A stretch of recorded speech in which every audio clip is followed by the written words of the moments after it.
तो जुलाई के मंथ में बैक टू बैक 3 हफ्ते अपने हो चुके हैं कंप्लीट। तीनों वीक्स में अपने को रेड कैंडल दिखाई दी, डीप रेड कैंडल दिखाई दी और वीक लो के आसपास अपनी क्लोजिंग हुई। अब last month basically last week जो अपने जुलाई मंथ का, उसकी तरफ हम आगे बढ़ने वाले हैं। तो क्या यहाँ से आपको एक पॉइंट पे रिवर्सल दिख सकता है, या फिर जो अपना जुलाई मंथ है वो मंथ लो के आसपास क्लोज होगा? क्या उसकी प्रोबेबिलिटी है? अपना जो 25,000 का एक इंपॉर्टेंट एरिया था, क्योंकि वो रिसेंट अपना हाई भी था। बेसिकली अगर मैं कहूँ तो अगर आप अप ट्रेंड के बारे में देखोगे तो अपना रिसेंट लो था, लेकिन वो अभी रेजिस्टेंस का काम करेगा। 25,000 के नीचे ब्रीच भी हुआ है 25,000 का लेवल, प्लस उसके नीचे हमने क्लोजिंग भी करी है। तो क्या यहाँ से एग्रेसिव सेलिंग का मोमेंटम आएगा, या फिर यहाँ पे सारे सेलर्स को ट्रैप करके मार्केट दोबारा नया बुल रन शुरू करेगा? कितनी इसकी प्रोबेबिलिटी है, क्या इसका कॉन्सेप्ट होता है, सब कुछ एक एक करके मैं आपके संग शेयर करूंगा। पर्सनली इस वीडियो में बताता हूँ कि मैं आप अपनी पर्सनल पोजीशन कहाँ पे बनाऊंगा और पोजिशनली किस तरीके से मैं बेटर अपॉर्चुनिटीज फाइंड आउट कर सकता हूँ मार्केट को, ट्रेंड को राइड करने के लिए। सब कुछ एक एक करके शेयर करूंगा। मेक श्योर आपने चैनल को सब्सक्राइब करा हुआ है और ऑल वाला बटन दबाया हुआ है, जिससे सारी नोटिफिकेशन आपको टाइम टू टाइम मिल जाए। एक रिक्वेस्ट मेरी जरूर रहेगी, अगर वीडियो अच्छी लगती है तो वीडियो को लाइक जरूर करा करो। अब मैं अपने चैनल की बात नहीं कर रहा हूँ, आप एंटरटेनमेंट पर्पज के लिए देखो, स्टॉक मार्केट के लिए देखो, किसी भी एजुकेशनल पर्पज के लिए देखो, कोई भी चैनल कोई भी पेज देखते हो तो उसकी वीडियो को एक लाइक जरूर करा करो, उसके चैनल के पेज को फॉलो जरूर करा करो। उससे क्या होता है, जो भी कंटेंट क्रिएटर से बूस्ट मिलता है कि वो अपनी ऑडियंस के लिए बेस्ट परफॉर्मेंस दे पाए, बेस्ट कंटेंट यहाँ पे बना पाए। तो डेफिनेटली अगर वीडियो को लाइक नहीं करा अब तक लाइक जरूर कर देना, क्योंकि यही एक जरिया है जिससे मेरे को एक हिम्मत मिलती है कि मैं बेटर से बेटर कंटेंट आपके लिए प्रेजेंट कर पाऊं। आई होप आपने लाइक कर दिया होगा। बिना किसी टाइम वेस्ट के अपनी तगड़ी सी वीडियो को स्टार्ट करते हैं।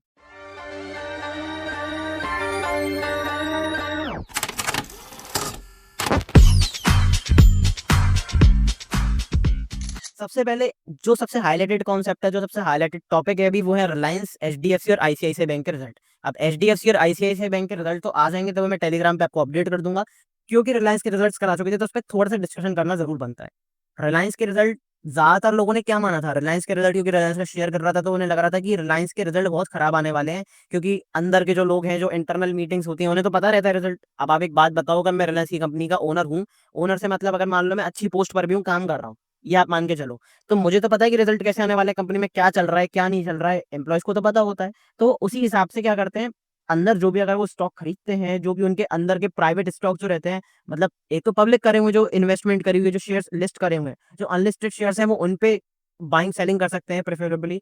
तो वो तो अपन कंट्रोल नहीं कर सकते, वो तो सिर्फ वही कंट्रोल कर सकते हैं। तो उसके हिसाब से वॉल्यूम पर इम्पैक्ट पड़ता है। क्योंकि रिलायंस का शेयर गिरा तो ज्यादातर लोगों को लगा कि रिलायंस यहाँ पे खराब परफॉर्मेंस करने वाला है, कि अंदर जो इंटरनल मेंबर्स हैं उन्होंने शेयर्स को बेच दिया है। तो ज्यादातर रिटेलर्स क्या करके गए, इसकी सेलिंग करके गए। लेकिन रिलायंस के रिजल्ट्स आए तोड़ फोड़, तो ये कहीं ना कहीं मार्केट को एक जंप दे सकता है, बहुत तगड़ा जंप दे सकता है यहाँ से ऊपर की तरफ। गैप अप के साथ अपनी ओपनिंग हो सकती है, और पर्टिकुलरली रिलायंस स्टॉक में अच्छी खासी ओपनिंग आपको देखने को मिल सकती है। किसका है, कितना इसका इंपैक्ट पड़ेगा कितना नहीं।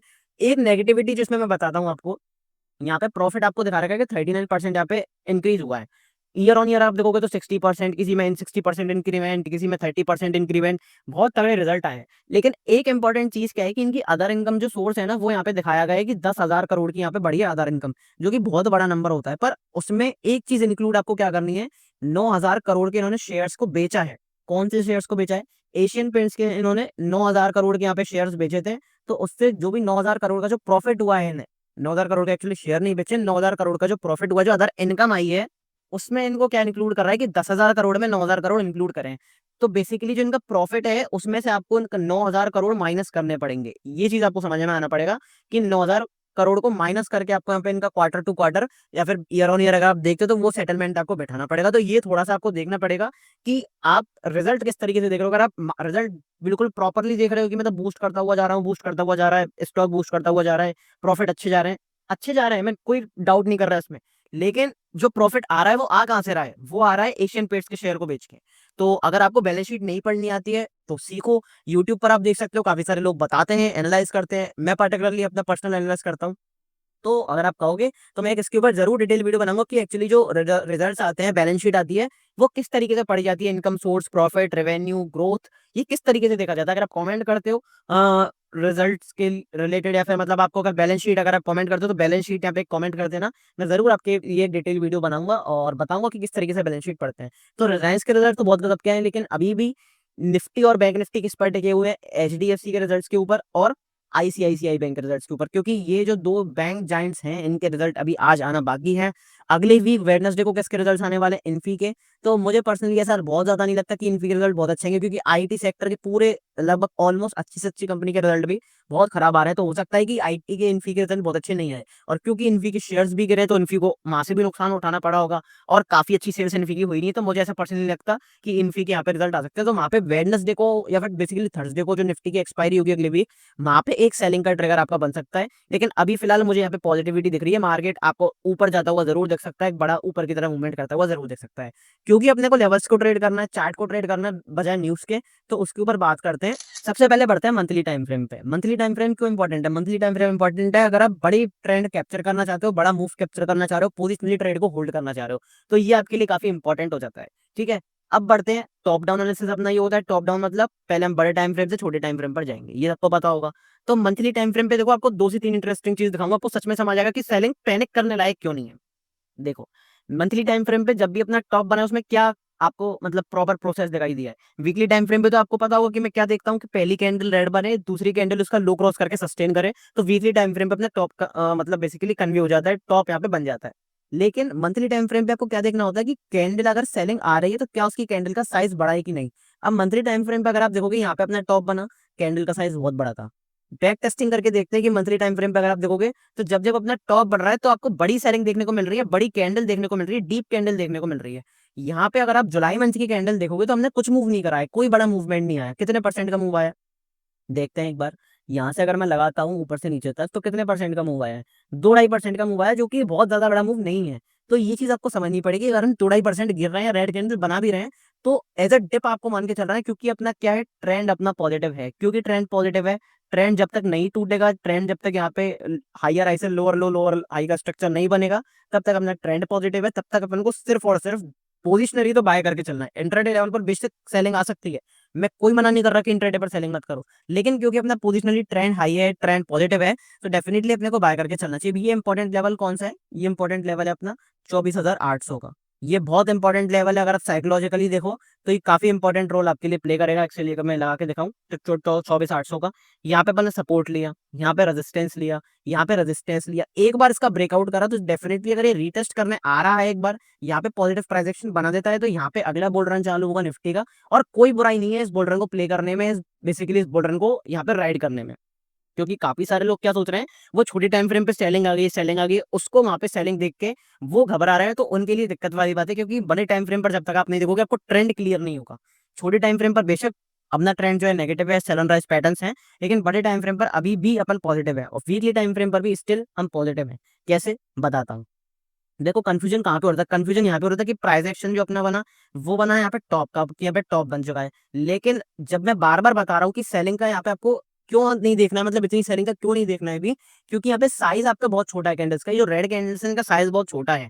तो अगले वीक अगर यहाँ पे अपन ग्रीन कैंडल बना देते हैं इस एरिया के आसपास और उसका हाई क्रॉस होता है, अगले बुल रन के लिए स्टार्ट रहना, और यहाँ पे सबसे अच्छी बाइंग की अपॉर्चुनिटी आपकी हो सकती है। तो इस चीज को आपको ध्यान देके चलना है। सेलिंग कर सकते हो इंट्राडे में, लेकिन पोजिशनली अगर ट्रेड कर रहे हो तो अभी कोई सेलिंग का यहाँ पे आपका मूड नहीं होना चाहिए। एक इंटरेस्टिंग चीज आपको मंथली टाइम फ्रेम पे फिर दिखाता हूँ, जो कि क्या दिखाना चाह रहा हूँ। यहाँ पे अपन देखते हैं वॉल्यूम, क्योंकि ज्यादातर लोग क्या करते हैं, कैंडल को देखते हैं, ये देखते हैं, वो देखते हैं, पर वॉल्यूम देखना भूल जाते हैं। वॉल्यूम आपको क्या दिखाता है? वॉल्यूम आपको दिखाता है कि पोजीशंस कितनी बन रही हैं। अब आप एक बात बताओ, ज्यादा पोजीशन किससे बनेंगी? जब मार्केट में ज्यादा पैसा लगेगा। ज्यादा पैसा किसके पास होता है? ज्यादा पैसा रिटेलर्स के पास होता है? नहीं, ज्यादा पैसा बिग प्लेयर्स के पास होता है। तो जितना ज्यादा बिग प्लेयर्स जिस जगह पे पोजीशन बनाएंगे, ज्यादा चांसेस है कि मार्केट उसी तरफ जाएगा। अब आप ये देखो कि ये अपनी क्लोजिंग ऑलमोस्ट होने वाली है, लेकिन इसका वॉल्यूम देखो कितना है, हाफ है, 50% वॉल्यूम भी नहीं है एवरेज के। क्योंकि एवरेज अपना वॉल्यूम कहाँ पे चल रहा है? एवरेज अपना वॉल्यूम इस रेंज के आसपास चल रहा है, उसका 50% भी वॉल्यूम नहीं है। तो यहाँ पे इस सेलिंग में बड़े प्लेयर्स इंटरेस्टेड नहीं है। बड़े प्लेयर्स इंटरेस्टेड नहीं है, इसका मतलब ये एज अ डिप है, ये रिटेलर को डराने के लिए हो सकता है, लेकिन बेसिकली यहाँ से बाइंग के लिए आप अपॉर्चुनिटी प्ले कर सकते हो। अब कौन सा एरिया अपना इंपॉर्टेंट है भाई? 24,800। क्यों कह रहा हूँ? यहाँ से रेजिस्टेंस लिया, सपोर्ट लिया, लगातार सपोर्ट लिया, फिर इतने टाइम रेजिस्टेंस लिया, फिर इसके एरिया के आसपास अपन रेजिस्टेंस सपोर्ट खेल रहे थे। 25,000 के नीचे डेफिनेटली क्लोजिंग आई है, तो 25,000 के नीचे हम निकले हैं, तो अगला सपोर्ट अपना कौन सा बंदा है? 24,800 का। अगर इस एरिया के आसपास आते हैं, पॉजिटिव ट्रांजेक्शन बनाते हैं, बेसिकली वीकली टाइम फ्रेम पे अपन एनालाइज कर रहे हैं, बट डेली टाइम फ्रेम पे भी एक स्ट्रॉन्ग कैंडल की क्लोजिंग हो जाती है, तो उसके हाई के ऊपर अपन बाइंग प्लान कर सकते हैं।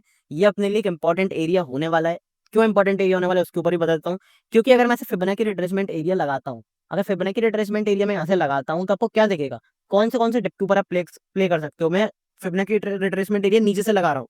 पहले भी मैं नीचे से लगा रहा था, लेकिन काफी सारे लोग इस एरिया के आसपास बोल रहे थे कि भाई कहाँ लगा रहे हो फिबोनाची रिट्रेसमेंट एरिया, इतनी गिरावट थोड़ी आएगी। मैं मार्केट में 13 ईयर से काम कर रहा हूँ, तो आपसे थोड़ा ज़्यादा मुझे पता होगा कि कब गिरावट आ सकती है और कब बाइंग आ सकती है। तो इससे बढ़िया ये होगा कि एनालाइज़ जो मैं कर रहा हूँ, जो मार्केट को एनालाइज़ कर रहा हूँ, पूरा एनालिसिस वीडियो देखो, समझो। आप दूसरों की कमी निकालते रहते हो, अपनी कमी के अंदर झाँक के देखो थोड़ा, तो आपको ज़्यादा बेटर समझ में आएगा कि मैं क्या गलती कर रहा हूँ, आप क्या गलती कर रहे हो। तो ये चीज़ आप अपने अंदर थोड़ा-सा इम्प्रूव कर सकते हो। अपना इंपॉर्टेंट एरिया कौन सा है? 24,800 के एरिया के आसपास। तो यहाँ पे पॉजिटिव प्राइस एक्शन दिखता है, डेफिनिटली अपनी बाइंग की अपॉर्चुनिटी ज़रूर बन सकती है। तो ये चीज़ आपको दिमाग में डाल के चलनी है। एक इंपॉर्टेंट चीज़ क्या, यहाँ पे भी अपन वॉल्यूम देख लेते हैं चलो। निफ्टी जुलाई का अगर मैं वॉल्यूम आपको दिखाता हूँ, तो आपको क्या दिखेगा इंटरेस्टिंग चीज़, कि यहाँ पे भी अपना वॉल्यूम गिर रहा है। Back to back week low के आसपास क्लोजिंग मिल रही है, यहाँ पे नेगेटिव क्लोजिंग, यहाँ पे वीक लो के आसपास क्लोजिंग, यहाँ पे वीक लो के आसपास क्लोजिंग। तो वॉल्यूम तो ज़्यादा आना चाहिए था ना, यहाँ पे आपको वॉल्यूम कम आता हुआ दिखेगा। तो क्यों कम आता हुआ दिख रहा है? क्योंकि यहाँ पे कोई पैसा लगा ही नहीं रहा, गिरावट में कोई पैसा लगा ही नहीं रहा। कुछ रिटेलर्स गिरावट में पैसा लगा रहे हैं, ज़्यादातर रिटेलर्स नहीं लगा रहे हैं। और बेसिकली बड़े प्लेयर्स तो नहीं लगा रहे, नहीं तो अगर बड़े प्लेयर्स पैसा लगाते तो वॉल्यूम आपको हाई दिखता, जैसे इस वाली कैंडल में दिखा, जैसे इस वाली कैंडल में दिखा, जैसे इस वाली कैंडल में आपको वॉल्यूम हाई दिखा, तो वो आपको वॉल्यूम हाई दिखता अगर बड़े प्लेयर्स इस कैंडल में पैसा लगा दे। तो ये वीकली टाइम फ्रेम पे है, तो इस चीज़ का आपको यहाँ पे अंदाजा होना चाहिए। अब एक और इंटरेस्टिंग ऑब्जर्वेशन चलो आपके लिए बता देता हूँ, अगर आप कह रहे हो तो। 25,000 का इंपॉर्टेंट एरिया टूट चुका है, सब इसके बारे में बात कर रहे हैं। तो एक बार मैं 25,000 का एरिया अगर मार्क करता हूँ, तो 25,000 का एरिया ये वाला है, ये वाला अपने 25,000 का एरिया है। इसके नीचे क्लोजिंग आ चुकी है। अब आप मुझे एक थोड़ा-सा साइकोलॉजिकल पॉइंट बताना, इस एरिया के आसपास बड़े प्लेयर्स ने प्रॉफिट बुक करा, तो मार्केट लगातार गिरता हुआ दिखाई दिया। क्या इस एरिया जब इतना बड़ा ब्रेकआउट हुआ, तो यहाँ जब इतनी बड़ी कैंडल बनी, तो ज़्यादातर रिटेलर्स ने क्या करा होगा यहाँ पे? ज़्यादातर रिटेलर्स ने यहाँ पे बाइंग करी होगी। क्यों बाइंग करी होगी? क्योंकि इन्हें दिख रहा है कि पूरा इतने रेंज का, जब हम 1.5 महीने तक लगातार ये वीकली कैंडल बता रहा हूँ, तो 5-6 कैंडल बन गई, इसका मतलब 1.5-2 महीने तक अगर लगातार हम कंसोलिडेट कर रहे हैं, उसका ब्रेकआउट कर रहे हैं, तो यहाँ पे ट्रेंडिंग मूव आना चाहिए। ट्रेंडिंग मूव आना चाहिए और बड़ा ब्रेकआउट हुआ, बड़ी वॉल्यूम के साथ ब्रेकआउट हुआ, तो अपसाइड मोमेंटम आना चाहिए। अपसाइड मोमेंटम क्यों नहीं गया? अपसाइड मोमेंटम इसलिए नहीं गया क्योंकि रिटेलर्स को इतनी आसानी से बड़े प्लेयर्स पैसा बनाने तो देंगे नहीं। तो क्योंकि यहाँ पे फँसाना था, इसलिए मार्केट में क्या करेगा, इसलिए मार्केट में पैनिक सेलिंग लाई गई। यहाँ पे लगातार सेलिंग लाई गई, यहाँ पे जिसने भी बाय करा होगा पहले वो यहाँ तक ट्रैप हुए, यहाँ तक ट्रैप हुए, यहाँ तक ट्रैप हुए। एक्जिस्टिंग बायर्स के एसएल कहाँ पे होंगे? यहाँ पे जिसने भी बाय करा होगा उसके एसएल कहाँ पे होंगे? उसके एसएल होंगे 25,000 के नीचे। क्योंकि 25,000 के नीचे मार्केट निकल चुका है, क्लोजिंग भी हो चुकी है डेली टाइम फ्रेम पे, वीकली टाइम फ्रेम पे। और मैं लगातार 1-2 हफ्ते से बताता हुआ आ रहा हूँ कि ऐसा पॉसिबल है कि 25,000 के नीचे निकले हो, 25,000 के नीचे अपनी क्लोजिंग भी है, और एग्जैक्टली वैसा ही हुआ है। अब हो सकता है कि मैं यहाँ से गलत हूँ, हो सकता है कि मैं से सही हूँ, लेकिन जो मेरा डाउट है वो ये है कि जब 25,000 के नीचे आ चुकी है, तो यहाँ पे देखो सेलिंग में कौन-कौन आ चुका है। जो एक्जिस्टिंग बायर्स थे उनके एसएल कट चुके, तो वो सेलिंग में बैठ चुके। एक सेलर यहाँ पे आ चुके। दूसरे जो 25,000 के नीचे टूटने का वेट कर रहे थे, क्लोजिंग का वेट कर रहे थे, प्लस यहाँ पे सेलर आ चुके। तो मैक्सिमम रिटेलर जब सेलिंग में घुस चुके, तो यहाँ पे ऐसा पॉसिबिलिटी हो सकती है कि इन सबको ट्रैप करने के लिए एक्सेसिव बाइंग लाई जाए।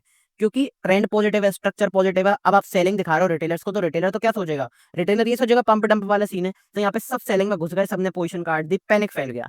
क्योंकि 25,000 के नीचे क्लोजिंग आ गई, तो सेलर्स घुसे, रिटेलर्स घुसे सेलिंग में, और हो सकता है कि यहाँ से बड़े प्लेयर्स आपको बाइंग दिखा दें। तो अगर बाइंग दिखाते हैं तो बिल्कुल भी मत चौंकना, क्योंकि मैं आपके सामने यहाँ पे प्रॉपर एनालिसिस करके दिखा रहा हूँ, साइकोलॉजिकल पॉइंट दिखा रहा हूँ, और ऐसा कई बार हुआ है। अब ये कॉन्सेप्ट कौन सा है? ये कॉन्सेप्ट है लिक्विडेशन का। अगर आप चैनल पे जाओगे, आपने देखा होगा, तो पिछले वीक मैंने वीडियो डाली थी, द कॉन्सेप्ट ऑफ लिक्विडेशन। अभी तक नहीं देखी है, फटाफट से जरूर जाके देख लेना, आई बटन पे मैं लिंक कर दूंगा। बहुत गजब की वीडियो, आपको समझ में आएगा कि किस तरीके से ट्रैप से फंस सकते हो, जो फेक ब्रेकआउट, फेक ब्रेकडाउन होता है, किस तरीके से, क्या कॉन्सेप्ट होता है, किस तरीके से लिक्विडिटी हंट होती है और लिक्विडिटी सीप होता है, क्या स्ट्रेटेजी होती है, सब कुछ डिटेल में बताया। फटाफट से आके जरूर देख लेना। अब क्योंकि इंपॉर्टेंट एरिया है, तो इस एरिया के ऊपर अगर अपन खुलते हैं, 25,000 के ऊपर दोबारा जाते हैं, तो हो सकता है कि 25,000 के ऊपर इमीडिएट सपोर्ट लेके मार्केट यहाँ से ऊपर चला जाए। तो ये एक मेरी स्ट्रेटेजी रहेगी। तो मैं पार्टिकुलर बाइंग कहाँ पे करूंगा? मंडे का जो दिन है वो अपने लिए काफी इंपॉर्टेंट होने वाला है, इसलिए मैं आपको बता रहा हूँ। अगर मंडे को अपन 25,000 के ऊपर सपोर्ट लेके क्लोजिंग कर देते हैं डेली टाइम फ्रेम पे, तो यहाँ पे मैं पोजिशनली बाइंग का सोचूंगा, और मेरा जो एसएल रहेगा वो अपने रेसेंट स्विंग लो का रहेगा यहाँ का। ठीक है। दूसरा अपना प्रॉपर कहाँ पे अपना एनालिसिस हो सकता है, 24,800 के आसपास आता है, तो वहां पे मैं हेवीली बाइंग करूंगा, क्योंकि वो अपना 0.5 लेवल ऑफ रिट्रेसमेंट एरिया भी है, और क्योंकि वहां से एक अच्छी शार्प बाइंग आ सकती है, तो डेफिनेटली सपोर्ट एरिया भी अच्छा है। तो मैं वहां से हेवीली बाइंग करने को देखूंगा। क्यों? क्योंकि अब तक ट्रेंड पॉजिटिव है। नेगेटिव में कब बोलूंगा, सेलिंग में कब आऊंगा? जब तक अपने रिसेंट स्विंग लो नहीं टूटता। अगर इसके नीचे निकलते हैं, तो फिर मैं प्रॉपर पोजिशनली सेलिंग का सोचूंगा। ठीक है। अब बेसिकली क्या, अब बढ़ते हैं डेली टाइम फ्रेम पे, कि डेली टाइम फ्रेम पे इंपॉर्टेंस क्या है, डेली टाइम फ्रेम पे इंपॉर्टेंट क्यों है। उससे पहले एक इंपॉर्टेंट चीज आपको बता दूं, क्योंकि ये सारा एनालिसिस जो है ना, ये सारी एनालिसिस पोजिशनल ट्रेडर्स के लिए है। तो इंट्राडे के लिए जिसको भी देखना है उस चैनल पे जाके देख सकता है। ऑलरेडी मैं यहाँ पे इंट्राडे के लिए कल वीडियो डाल चुका हूँ, फटाफट से जाके चैनल पे देख लो कि इंट्राडे में बड़े मूव्स किस तरफ आ सकते हैं, किस तरफ आप प्ले कर सकते हो, क्या साइकोलॉजी रहेगी, सब कुछ आपको डिटेल में बता चुका हूँ। तो इंट्राडे वाली वीडियो इसके बाद जरूर देख लेना। एक इंपॉर्टेंट चीज और, क्योंकि ये लाइव ट्रेड बेसिकली ये अपना प्री मार्केट एनालिसिस है, पोजिशनल में तो चल जाता है, लेकिन लाइव ट्रेड में और इंट्राडे प्लेयर जो है जो इंट्राडे ट्रेड करते हैं, तो उनके लिए यहाँ पे सारे सेटअप्स, सारी ट्रेड, सारी अपॉर्चुनिटी आपको कहाँ मिलती है, मेरे प्राइवेट टेलीग्राम चैनल पे। लिंक आपका रहेगा पिन कमेंट में, डिस्क्रिप्शन में, चैनल के होम पेज पे। वहां पे जाके जरूर ज्वाइन कर लेना टेलीग्राम को, क्योंकि सारी अपडेट्स, सारी opportunity, trading setups, trades, educational purpose के लिए सारी चीजें आपको यहीं पर शेयर होती हैं। और तो और मेरा पर्सनल पीएनएल भी मैं आपके संग शेयर करता हूँ। क्यों? जिससे ट्रांसपेरेंसी मेंटेन रहे, क्योंकि यूट्यूब पे ज्ञान देने वाले बहुत आते हैं पर अपना पीएनएल, अपने ट्रेड्स कोई नहीं दिखाता। तो ट्रांसपेरेंसी मेंटेन रहे, ऑनेस्टी मेंटेन रहे, इसलिए मैं आपके संग लाइव ट्रेड शेयर करता हूँ, ना कि इसलिए कि मुझे कोई शो ऑफ करना है। क्योंकि अगर मैं आपको दिखा रहा हूँ तो ना तो इससे मेरा प्रॉफिट बढ़ रहा है, ना इससे मेरा प्रॉफिट घट रहा है, ना मेरा इससे लॉस रुक रहा है। तो बेसिकली मेरा ट्रेड मेरे ऊपर है, तो मैं इसलिए दिखा रहा हूँ आपको, जिससे आपके समझ में आए कि क्या लॉजिक था, किस तरीके से मैंने पोजीशन बनाई, क्या मैं सच में ट्रेड कर भी रहा हूँ अपनी एनालिसिस पे कि नहीं। और वो काफी ट्रांसपेरेंसी वाली चीज होती है, काफी अच्छी चीज होती है। तो डेफिनेटली अगर ट्रांसपेरेंसी आपको पसंद आ रही है इस चैनल की, इस चैनल का कंटेंट अच्छा लग रहा है, तो वीडियो को एक लाइक जरूर कर देना। ओके, अब ये तो अपनी एक सिंपल सी बात हो गई। लाइव ट्रेडिंग के लिए आप कहाँ पे जुड़ सकते हो? टेलीग्राम ज्वाइन करोगे तो लाइव ट्रेड आपके लिए फ्री ऑफ कॉस्ट है, नहीं तो डिस्क्रिप्शन में मैं लिंक दे दे रहा हूँ मंडे के सेशन के लिए, फटाफट से भी एनरोल करा लो। बहुत गजब के लाइव ट्रेड अपने होते हैं। जो इंट्राडे वाली वीडियो मैंने एनालिसिस वीडियो डाली उसमें मैं आपको बताया भी था कि किस तरह से अपने लाइव ट्रेड कैप्चर हुए।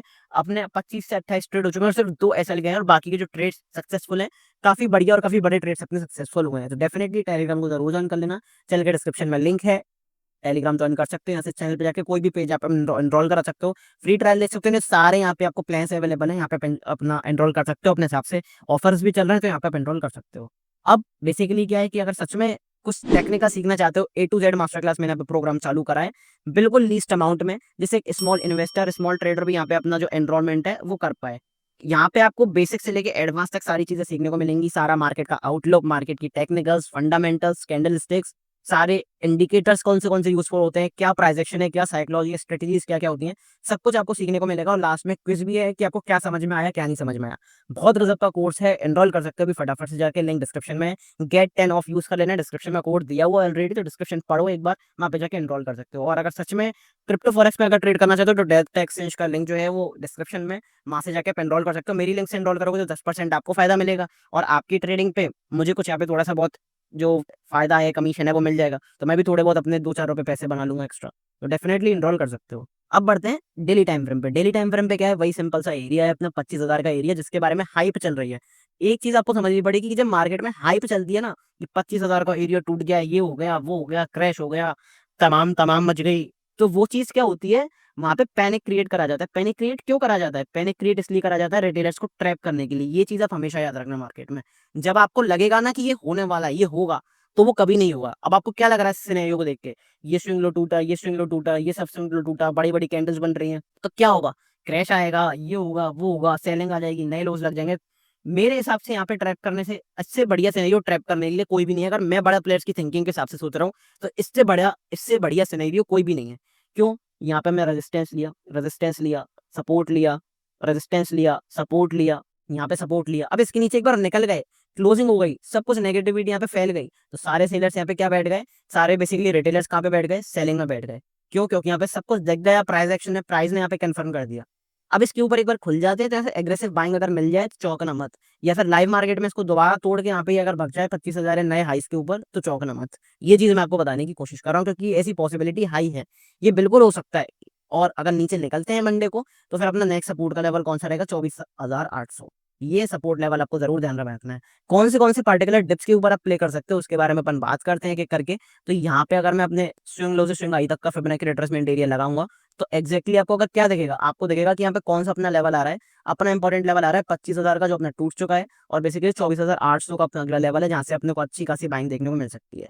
तो इन दो, बेसिकली जो 24,800 है, 24,600, इन दो लेवल्स के ऊपर आंख बनाकर रखना, आंख गड़ाकर रखना। पॉजिटिव प्राइस एक्शन दिखता है, डेफिनेटली यहाँ से बाइंग के सिनेरियो देख सकते हो। मैं इन एरिया से बाइंग प्रेफर करूंगा पोजिशनली अभी, क्योंकि अपना ट्रेंड पॉजिटिव है। जब तक ट्रेंड नेगेटिव नहीं होगा, तब तक मैं यहाँ पे पोजिशनली सेल करने के लिए नहीं सोचूंगा। इंट्राडे में कर सकता हूँ, इंट्राडे की वीडियो जरूर देख सकते हो। अब बढ़ते हैं बैंक निफ्टी की तरफ। बैंक निफ्टी में क्या है, बैंक निफ्टी में देखो इंपॉर्टेंट प्राइस एक्शन है, इंपॉर्टेंट यहाँ पे सारी चीजें अपने को देखने को मिल रही है। तो बैंक निफ्टी में बढ़ते हैं कि मंथली टाइम फ्रेम पे क्या है। बैंक निफ्टी आपको हमेशा दिखेगा, हमेशा से मतलब अभी कुछ टाइम से आपको लगातार दिख रहा होगा कि बैंक निफ्टी ने क्या गलत की रैली दी है, क्या आउट परफॉर्म करा है। सितंबर में निफ्टी का हाई था, लेकिन बैंक निफ्टी हर वीक, हर एक दो वीक में अपने नए नए हाईज बना रहा है। बहुत तगड़ी रैली आई। तो अब देखो जितनी बड़ी रैली आती है ना, जितना बड़ा यहाँ पे बहुत मतलब बेसिकली बहुत बड़ा मूव आता है। तो अगर मान लो निफ्टी धीरे धीरे बढ़ रहा है, तो वो डाइजेस्ट करने के लिए क्या करेगा, वो डाइजेस्ट करने के लिए हॉल्ट से भी काम चला सकता है। लेकिन अगर आप सच में बहुत बड़ी रैली कर रहे हो, तो आपको अच्छा खासा एक डिप देना पड़ेगा अगर आपको फ्रेश बाइंग एक्यूमुलेट करनी है। तो आपको दिखा होगा बैंक निफ्टी की, बैंक निफ्टी कुछ दिनों से, एक वीक से यहाँ पे थोड़ा सा सेलिंग प्रेशर दिखा रहा है, जबकि बैंक निफ्टी लगातार आउट परफॉर्म कर रहा था। तो मैं यही कहूंगा, अगर मुझे पोजिशनली बाय करना है, तो मैं निफ्टी की बजाय बैंक निफ्टी में प्रेफर करूंगा, या फिर निफ्टी में प्रेफर करूंगा। क्यों? क्योंकि मैं कई बार बता चुका हूँ, बैंक्स और जो फाइनेंस सेक्टर है अपना, ये आपको आउट परफॉर्म करता हुआ दिखाई देगा अपकमिंग वीक्स में, या फिर बेसिकली अपकमिंग ईयर्स में कह लो। तो इन्वेस्टमेंट के पर्पज से भी बता रहा हूँ कि बैंक्स और फाइनेंस सेक्टर आपके लिए बेस्ट रह सकता है, और बेस्ट अपॉर्चुनिटी आपको क्रिएट करके दे सकता है, लॉन्ग टर्म के लिए भी और शॉर्ट टर्म के लिए भी। लेकिन पोजिशनली किस जगह पर आप बाय कर सकते हो बैंक निफ्टी में, उस जगह पर अगर मैं बात करूँ, तो अपना एरिया है इंपॉर्टेंट 56,000 का। एग्जैक्टली अगर मैं मार्क करके दिखाता हूँ, तो अपना 56,000 है, 56,100 पॉइंट ऊपर नीचे मान सकते हो। तो उसके आसपास का एरिया दिख रहा है। क्यों? क्योंकि यहाँ से रेजिस्टेंस लिया, ये अपना हाई भी था। और जब यहाँ पे एक बार ब्रेकआउट हुआ अच्छी वॉल्यूम के साथ, तो यहाँ पे अगर ये सपोर्ट लेता है, पॉजिटिव प्राइस बनाता है, तो डेफिनेटली यहाँ पे आप लॉन्ग करने के लिए सोच सकते हो। बैंक निफ्टी आपको अच्छी वैल्यू कंटेंट प्रोवाइड करके देगा, अच्छा वैल्यूबल आपको एक पोजिशनल ट्रेड प्रोवाइड करके दे सकता है डेफिनेटली। अब बढ़ते हैं वीकली टाइम फ्रेम पे कि वीकली टाइम फ्रेम पे बैंक निफ्टी में क्या है। सिंपल एरिया, सिंपल रखेंगे, कोई कॉम्प्लेक्स अपने को करना नहीं है। वही बार-बार जो मैं आपको बताता हुआ जा रहा हूँ, 56,000 का एरिया बहुत इंपॉर्टेंट है। पहले अपना ये 56,600 का एरिया बहुत इंपॉर्टेंट था, यहाँ से बार-बार बाउंस हो रहा था। पर जैसा अपना प्रॉपर एनालिसिस था, मैंने बताया था कि बार-बार अगर सपोर्ट ले रहा है, अगर आप बार-बार किसी कंधे पर बोझ रखते हो, तो वो हल्का हो जाता है, वो वहाँ से वो वेट झेल नहीं पाता। उसी तरह से सपोर्ट होता है, अगर आप बार-बार सपोर्ट लोगे, एक ही जगह से बाउंस लोगे, बार-बार आ रहे हो, बार-बार आ रहे हो, तो अल्टीमेटली सपोर्ट को टूटना ही है, और वहाँ से फिर पैनिक सेलिंग आती है। एक्ज़ैक्टली अपने को पैनिक सेलिंग देखने को मिली, और इसका एक मेन रीज़न था एक्सिस बैंक के रिजल्ट, जो कि बहुत खराब आए थे। 6% डाउन एक्सिस बैंक था शुरू में, और वहाँ से बैंक निफ्टी स्लिप होता हुआ आपको दिखाई दिया। लेकिन बैंक निफ्टी ओवरऑल अगर आप देखोगे, तो आउट परफॉर्म कर रहा है, और आउट परफॉर्म करता रहेगा अपकमिंग क्वार्टर्स में, अपकमिंग ईयर्स में। यहाँ से रेजिस्टेंस देखने को मिला, रेजिस्टेंस देखने को मिला, लगातार रेजिस्टेंस देखने को मिला। यहाँ से एक अच्छी वॉल्यूम के साथ ब्रेकआउट करा। अब यहाँ पे अगर रीटेस्ट करने आता है, पॉजिटिव प्राइस बनाता है, अच्छी लॉन्ग की अपॉर्चुनिटी है। लेकिन अगर इस एरिया के नीचे निकलते हैं, फिर यहाँ पे बैंक निफ्टी में पैनिक मचेगा, यहाँ पे अपना स्ट्रक्चर है वो भी सेलिंग का ओवरऑल हो जाएगा। लेकिन मुझे पर्सनली ऐसा लगता नहीं है कि ऐसा कुछ होगा। 50-100 पॉइंट ऊपर नीचे ले सकते हो, वो लिक्विडिटी का कॉन्सेप्ट यूज करने के लिए। पर प्रॉपर मुझे ऐसा लगता नहीं कि 56,000 के नीचे बहुत ज्यादा बैंक निफ्टी से जाएगा। अब बढ़ते हैं डेली टाइम फ्रेम पे, क्या अपनी अच्छी अपॉर्चुनिटी रह सकती है। बार बार आपको एक ही लेवल आता है, वो दिखेगा 56,000, या उसके 50-100 पॉइंट प्लस माइनस कर सकते हो। यहाँ से देखो रेजिस्टेंस मिला, रेजिस्टेंस मिला, रेजिस्टेंस मिला, रेजिस्टेंस मिला, ब्रेकआउट करा, फिर यहाँ पे सपोर्ट लिया, फिर यहाँ से रेजिस्टेंस लिया। अब क्योंकि अपनी जो ब्रेकआउट था, वो आपको दिखा होगा गैप के साथ हो गया। तो यहाँ पे अगर एक बार रीटेस्ट करने आता है, डेली टाइम फ्रेम पे एक स्ट्रॉन्ग कैंडल की क्लोजिंग करता है पॉजिटिव, तो यहाँ पे उस हाई के ऊपर अपन अच्छी खासी बाइंग अपॉर्चुनिटी प्ले कर सकते हैं। बढ़िया अपॉर्चुनिटी आपको बाइंग में मिल सकती है। आपको दिख रहा होगा बैंक निफ्टी में बाइंग बाइंग क्यों प्लान कर रहा हूँ, क्योंकि अपना स्ट्रक्चर सुपर पॉजिटिव है बैंक निफ्टी में। निफ्टी में आपको दिखेगा कि नेगेटिविटी फैल रही है, लेकिन बैंक निफ्टी में अगर आप पोजिशनली देखोगे, तो आपको दिखेगा कि कुछ भी नेगेटिविटी नहीं है। आप खुद देखो वीकली टाइम फ्रेम पे, बैंक निफ्टी में देखो, बेसिकली निफ्टी में देखो और बैंक निफ्टी में देखो, आपको दिखेगा कि निफ्टी कितना रैली कर चुका है और कितना सा गिरा है। मतलब गिरने के टाइम पे कम गिर रहा है, बढ़ने के टाइम पे रॉकेट बन रहा है। तो इसका मतलब क्या है कि आउट परफॉर्म करने के लिए तैयार है। तो ये अपना इंपॉर्टेंट लेवल है। कौन से डिप के ऊपर आप प्ले कर सकते हो, उसके बारे में अपन बात करते हैं। तो अपना जो अगला डिप है, वो एक्जैक्टली कहाँ पे आ रहा है, 56,000 के आसपास आ रहा है। और दूसरा वाला डिप कौन सा है अपना, 55,000, और एक्जैक्टली अगर मैं जूम करूँ, तो मुझे थोड़ा सा दिख नहीं रहा है, इसके ऊपर आ गया 56,550। तो 55,550, तो 500 पॉइंट की रेंज है। पहला डिप अपना 56,000, दूसरा दूसरा डिप अपना 55,550। इन दो डिप के आसपास पॉजिटिव ट्रांजेक्शन बनता है, डेफिनेटली लुकआउट कर सकते हो। बड़ी अपॉर्चुनिटी क्रिएट कर सकते हो लॉन्ग में बैंक निफ्टी के लिए। तो जो भी कुछ होगा देखेंगे लाइव मार्केट में। लाइव ट्रेडिंग के लिए अभी तक एनरोल नहीं करा, डिस्क्रिप्शन में लिंक है, फटाफट जाकर एनरोल कर लो। टेलीग्राम जरूर ज्वाइन कर सकते हो, बहुत मजा आता है टेलीग्राम पे। सारी चीजें ए टू जेड आपको यहाँ पे सिखाई जाती हैं, टेलीग्राम पे बताई जाती है लर्निंग पर्पस के लिए। डेफिनेटली वहाँ पे जाकर देख सकते हो। और स्टॉक मार्केट क्रैश कोर्स में अगर कुछ सच में सीखना चाहते हो, स्टार्टिंग से बेसिक से बिल्कुल एडवांस लेवल तक के ट्रेडर या इन्वेस्टर बनना चाहते हो, सीखना चाहते हो सब कुछ, डेफिनेटली एनरोल कर सकते हो मिनिमम प्राइस पे। कूपन कोड जो रहता है वो डिस्क्रिप्शन में रहते हैं, वहां से जाकर जरूर पढ़ लेना। लाइव मार्केट में जुड़ते हैं, टेलीग्राम पे मैं सारी चीजें शेयर करूंगा, और लाइव ट्रेड करेंगे अपना मंडे को। तो एनरोल जरूर कर लेना। मिलते हैं अगली वीडियो में, तब तक के लिए goodbye, thank you very much.